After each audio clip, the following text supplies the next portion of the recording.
चलो नमोकार चलो, अभिनव तीरथ नमोकार चलो, नमोकार चलो नमोकार चलो, अभिनव तीरथ नमोकार चलो। उसी के यहाँ श्रावकों ने, साधुओं ने, क्षुल्लक क्षुल्लिकाओं ने, ब्रह्मचारी ब्रह्मचारिणियों ने वहीं पर भोजन पान लेना चाहिए जहां पर सम्मान पूर्वक भोजन मिले। माने न तृप्ति ना तो भोजने ने, यदि कोई तुम्हें दुत्कार के खाना खिलाएगा तो खाओगे। माँ भी यदि तुम्हें फटकार लगा दे, मुझे नहीं खाना, मुझे भूख नहीं है, मैं नहीं आता, बाद में देखूंगा, ऐसा बोलते ना। किंतु तुम माँ के ऊपर गुस्सा करोगे खिलाते वक्त,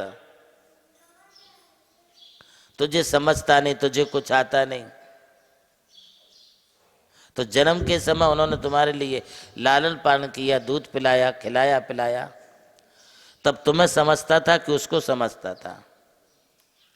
जब तुम सांसारिक जीवन में थे तब माँ को समझता था कि तुम्हें समझता था।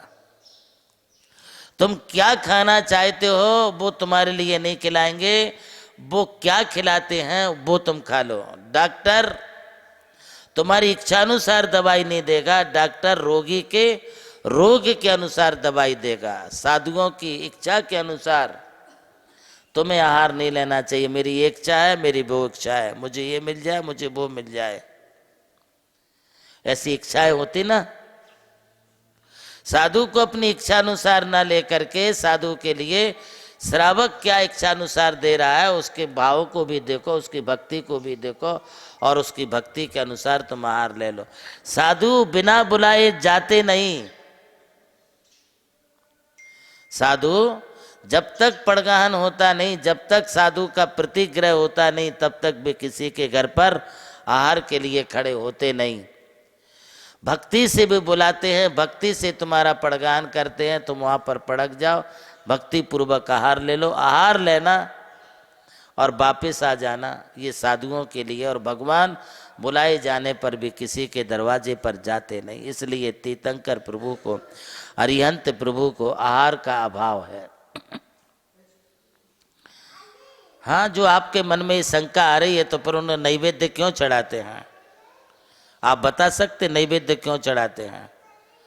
क्षुधा रोग विनाशना, भगवान की क्षुधा रोग के लिए नहीं, भगवान की क्षुधा रोग विनाश के लिए नहीं, अपनी क्षुधा रोग विनाश करने के लिए। हे प्रभु मम क्षुधा रोग विनाशनाय नैवेद्यम निर्पामते स्वाहा, मेरा क्षुधा रोग विनाश हो, मेरे क्षुधा रोग का अभाव हो जाए, इसलिए आप नैवेद्य चढ़ाते। चढ़ाओ, आपकी क्या शक्ति भक्ति है। यदि आपकी शक्ति भक्ति खोपरे की चिटक चढ़ाने में है, हम नहीं करते मना आपको, चढ़ाओ। यदि आप खोपरे की चिटक खाते हो तो भगवान को भी चिटक चढ़ाओ। अम्मा जी चढ़ाओ चिटक। चिटक चढ़ाना नैवेद्य नहीं है। नैवेद्य का मतलब है भक्ष्य भोज्य पदार्थ। आप दोहरा सकते शब्द को। नैवेद्य का मतलब है भक्ष्य भोज्य पदार्थ, जो भोजन सामग्री होती है, जो कुछ भक्ष्य पदार्थ की भोजन सामग्री बनती है उसी में से निकाल करके जो भगवान के लिए दिया जाता है उसे नैवेद्य कहते हैं। आप ये क्या लगा रखे हो, भगवान तो खाते नहीं। अरे तो भगवान तो चावल भी नहीं खाते हैं, तो फिर चावल काहे को चढ़ाते हैं? भगवान तो बादाम भी नहीं खाते, लौंग भी नहीं खाते, खाते हैं क्या? फिर क्यों चढ़ाते हो? भगवान तो इलायची भी नहीं खाते, भगवान तो पानी भी नहीं पीते, पानी क्यों चढ़ाते फिर भगवान को? अरे ये झूठी मान्यताएं छोड़ो, भगवान को तो कुछ नहीं लगता है, ये बात सच है, किंतु अपने लिए सब कुछ लगता है। अपने रोग राई बीमारी जन्म मरण बुढ़ापा ये सब मिटाने के लिए अपन भगवान के लिए जो है भक्ति पूर्वक जल भी चढ़ाते हैं, अक्षत भी, चावल भी चढ़ाते हैं, लौंग भी चढ़ाते हैं, बादाम भी चढ़ाते हैं, चिटक भी चढ़ाते हैं, किशमिश काजू अथवा खारिक अखरोट कोई से भी फल चढ़ा सकते, सेब संतरा आम अनार नारियल ये सब कुछ चढ़ा सकते हो। भगवान के खाने के लिए नहीं चढ़ा रहे, अपने लिए मोक्ष फल की प्राप्ति हो, हमारी क्षुधा रोग का विनाश हो, इसलिए अपन चढ़ाते हैं। यह कभी नहीं कहना चाहिए कि भगवान तो खाते नहीं, पर अपन ने नैवेद्य क्यों चढ़ाना। ये इस प्रकार की बातें मंदिर में भगवान के लिए करना, मैं समझता हूँ ये सबसे बड़ी मूर्खता है, ये अज्ञानता भरी बातें हैं। ज्ञानी पंडित विद्वान लोग ऐसा कभी नहीं कहते हैं। ज्ञानी विद्वान पंडित लोग तो यही कहते हैं कि अपने क्षुधा रोग विनाश करने के लिए भगवान के लिए नैवेद्य चढ़ाई जाती है। चढ़ाओ, भर भर के चढ़ाओ, खूब चढ़ाओ, जब मौका मिले तब चढ़ाओ। अरे हमारा जैन धर्म, जैन साहित्य, जैन शास्त्र कहता है कि भोजन करते समय यदि आप अपनी थाली में अमृत भी खा रहे हो और उस समय कोई अतिथि मेहमान आ गया तो वो भी आप पहले अतिथि मेहमान को खिलाओ, बाद में तुम खाओ।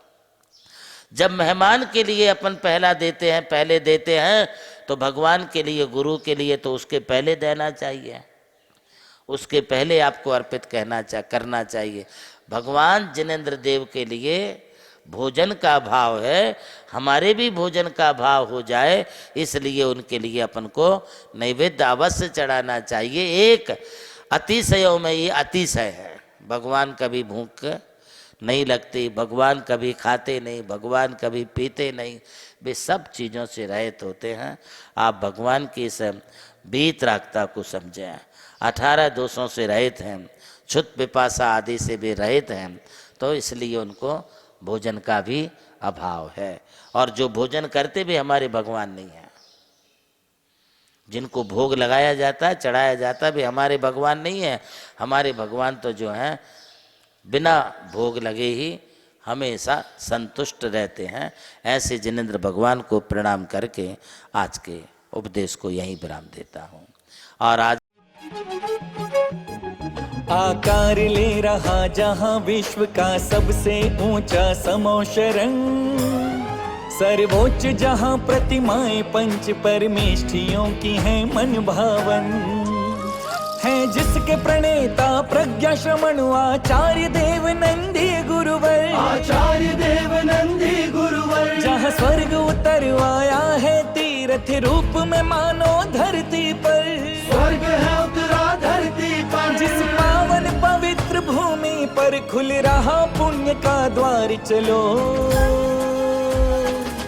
नमोकार चलो, नमोकार चलो, अभिनव तीरथ नमोकार चलो, नमोकार चलो, नमोकार चलो, अभिनव तीरथ नमोकार चलो।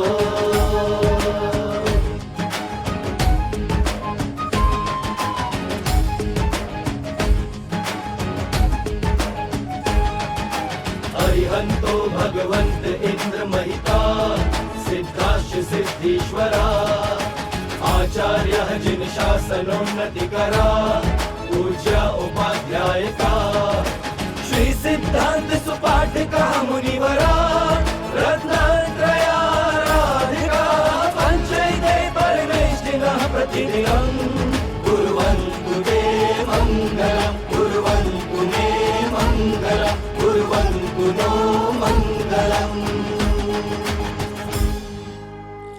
नमोकार चलो, नमोकार चलो, अभिनव तीरथ नमोकार चलो, नमोकार चलो, नमोकार चलो, अभिनव तीरथ नमोकार चलो।